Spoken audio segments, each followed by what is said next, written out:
how would you like to have a framework that you could follow to remove any unwanted emotions that you're experiencing in your life that's maybe stopping you from achieving the goals that you want to achieve or having the success that you know you can have otherwise? Well, allow me to introduce you to a method called the Sedona Method. The Sedona Method is a framework essentially that you can use to dissipate any emotions, both positive and negative, that you want to get rid of in order to achieve the goals that you want to achieve. And it's actually very, very simple, but it's been scientifically backed up. So they recently did a study whereby they gave insurance salesmen the Sedona Method to follow for 6 months. So there was a control group and then the group that followed the Sedona Method. The group that followed the Sedona Method actually outperformed the control by 33% over a period of 6 months.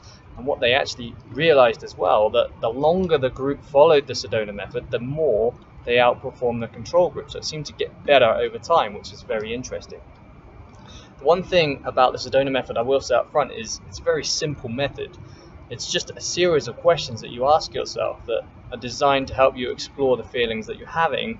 So while it's a big strength that it's so simple, it's also a reason for many people being skeptical that it will actually work. In fact, it's really pretty amazing that this does work, but I can confirm that for me, it has definitely been helping me solve a certain problem that I've been having in my life. So allow me to talk about that for just 1 second.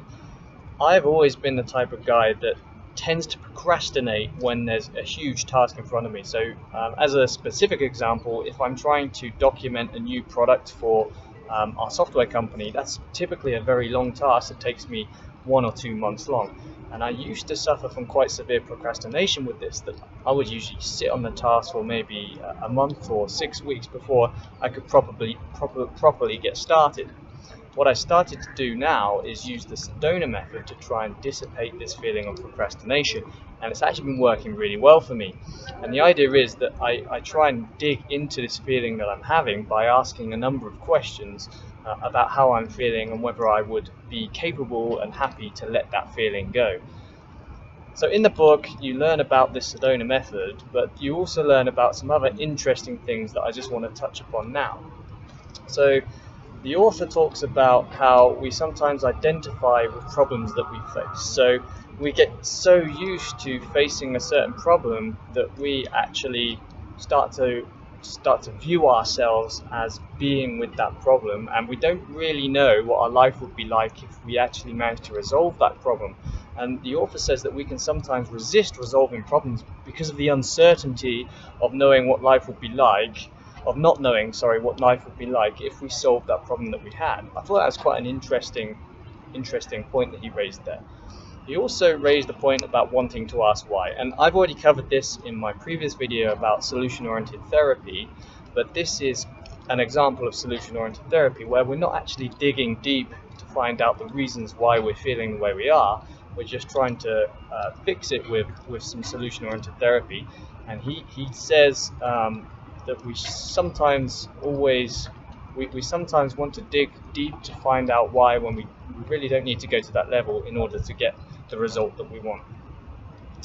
The other thing he talks about is being proud of your problems, which it's one of those things whereby if you live with a problem for so long, it becomes part of your identity, and it's also like a hero's journey, like you're suffering through, but you're fighting through, and you become proud that you're fighting through your problems, so you want to hold on to them. This is another example that I thought was quite interesting, and having read that, I can actually see how, in some cases that might happen where you want to hold on to your problem because you're actually somewhat deep down, once you get to the root, you're proud to be fighting through that.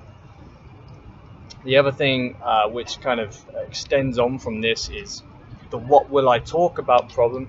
The author says that some people hold on to their problems because they really just like having the center of attention, and like talking about it, and like getting sympathy from other people. Another interesting point I thought he made there. He also says that if you want to achieve certain goals or successes in life, that you should be hootless. And what that basically means is that you shouldn't give a hoot about the end result. This is something actually that I think I've talked about in one of my other videos, whereby instead of actually focusing on the result that you're trying to achieve, which puts pressure on you. What you should do is just focus on the actions that you want to take, and the results will then take care of themselves. I think it's a very powerful point. Hale Dwoskin, the author of this book, applies the Sedona Method to this for you to try and not care about the end result or the thing you're trying to achieve, but actually focus on the action, which I thought was an interesting use case. The other thing this book really talks about and helps you understand if you read it is how to get to the root of the emotions that you're having. So rather than looking at the surface emotion, you can actually dig deep and figure out what's really what's the real emotion that you're feeling here. What's the real emotion that's holding you back? And the author gives examples of how you can do this in the book, which I thought was very interesting too. So what you're going to learn from this book, you're going to learn this framework for getting rid of emotions that are getting in your way. You're also going to learn quite a bit about how we think and how sometimes we sabotage ourselves, and how our problems we can actually protect our problems rather than try to resolve them, as I just covered earlier. You're also going to be given a lot of examples of people that have actually solved the issues that they've been having with the Sedona Method. And I think overall it's a really interesting read, and it's certainly a technique I would recommend you to try if you're suffering from, let's say, emotions that are really stopping you getting from where you need to be going. If you find yourself thinking too much, or you find yourself worrying too much, maybe you've got anxiety, fear of failure, maybe you suffer from depression, or maybe you have what would otherwise be viewed as positive emotions, such as you're too excited about doing things such that it actually gets in your way, you can use the Sedona Method to basically solve this for you. This video here is part of my self-development experiment where I try and read 140 books and give 140 video reviews in order to improve my reading retention, and my video presentation skills. If you want to learn more about this, just click on the link below. If you want to get more videos like this, just hit like and hit the subscribe button. I'd love to hear your thoughts on this. Hope you enjoyed the review. I'll speak to you soon.